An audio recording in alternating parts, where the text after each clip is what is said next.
Well, welcome back, everyone. We have Erin Wiley joining us today. She is the clinical psychotherapist and CEO of the Willow Center, and that's in Toledo, Bowling Green, and Florida. Welcome, Erin. Hi, Chris. Thanks for having me. My pleasure. So we're going to be talking about, I can't believe the New Year's is right around the corner. So we're talking about New Year's resolutions. So I know that some people, they make these absurd, resolutions that they'll never be able to really come into play. So what do you suggest? So the most important thing when we're talking about setting New Year's resolutions is to go slowly. If we try to incorporate too much change all at once, it really is a recipe for disaster because humans can't make that much change that quickly and stick with it for the long term. So the most important thing, I think, is to think about what is a broad goal that you would like to achieve maybe by year end or after 3 or 6 months, and then find a way to backtrack and break that down into smaller goals, actionable goals, things you can do, so that you can check it off, get that dopamine hit, and keep working toward the goal until you achieve it. Right. Now, what kind of goals do you think that people should do? Like everyone always says, I want to lose weight. Like for me, it's like I always want to lose like 10,000 pounds and then I end up gaining 15. So, stuff like that, like it's obviously not a realistic goal, but, it's like something that, what kind of goal do you think that people should maybe acquire throughout the new year? Like something. Sure.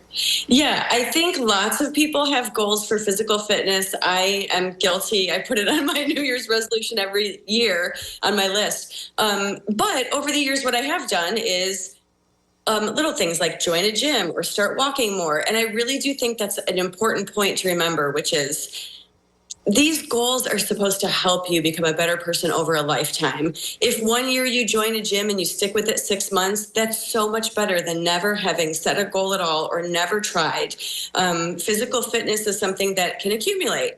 I like the idea of stackable habits, which would mean super simple. You get up in the morning and you decide that you're going to do 15 squats, 15 sit-ups. That's it.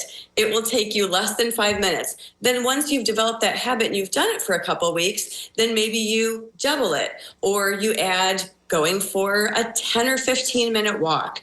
I always feel like when we're talking about getting physically healthier, one of the most important things is to move our bodies. It's a little more difficult in Northwest Ohio in general, but just if that's your goal, making the plan to have your coat out, have your shoes out, and go for a walk, bundle up and get outside. It's so good to be outdoors, moving your body, but also, even if it's cloudy, the amount of light that still comes through the clouds is so good for your brain to help set you for the day. Your melatonin will shut off, and then you'll become more awake. It's a win-win all around just to move your body if you have a physical fitness goal. Right. And for those that don't have a physical fitness goal, that maybe they just want to do something like save more money or just like be a better person, whatever that may be.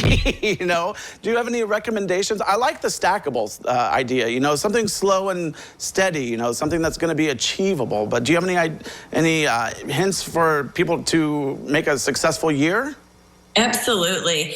I think that everyone says that the most important thing in their lives are their relationships. And so I think relationship goals are super significant. I mean, that's almost always what I'm working on as a therapist, are people's relationships with themselves and with the people closest to them. So I think if it's a significant other, making a goal to have a date night once a month, if it's to get more intentional and know yourself better and have some inner peace, I think it's really significant to set a goal and set a timer in the morning for just 5 minutes, even while you're still in bed. Pull out a journal or not, just sit quietly and think about your day and what you want your day to look like. Relationship goals are great. And to me, it's about setting intentional time and then sticking to it. Yeah, that's a good idea. Erin, I just say that, all these goals, like some people do have the extreme goals, but it does take time to get there. I mean, I think us as Americans, we want immediate results, and that's not the way it works, right? For sure. It's going to take a whole year. And I really do think that's why the new year brings such great opportunity for us to look ahead with a date book. I specifically bought a paper one so I could just look at the 12 months. And that way you can say, if you really do have a goal to be able to, I don't know, it seems ambitious to me, but run a 5K, or just to spend 30 minutes a day on your physical fitness, then you can say, what if by July 1st, I'm at 15 minutes a day? I think we underestimate the importance of small goals. If you can start small and build upon them, then you really can have incorporated into your life the habits that you want by a year from now when we're turning the page to 2025. Right, and I guess those small goals, that you can actually achieve will not let you down thinking that, if you do too extreme of a goal, then you might feel like a failure. But, with those small goals, they're achievable, and they really do create a good year for you to, keep going. So. Absolutely. All right. Well, Erin Wiley, clinical psychotherapist and CEO of the Willow Center in Toledo and Bowling Green and in Florida. I thank you so much for joining the show today. I appreciate it. You are fantastic. I love you. Mwah. Thanks for having me. I think everybody should set some sort of New Year's goal.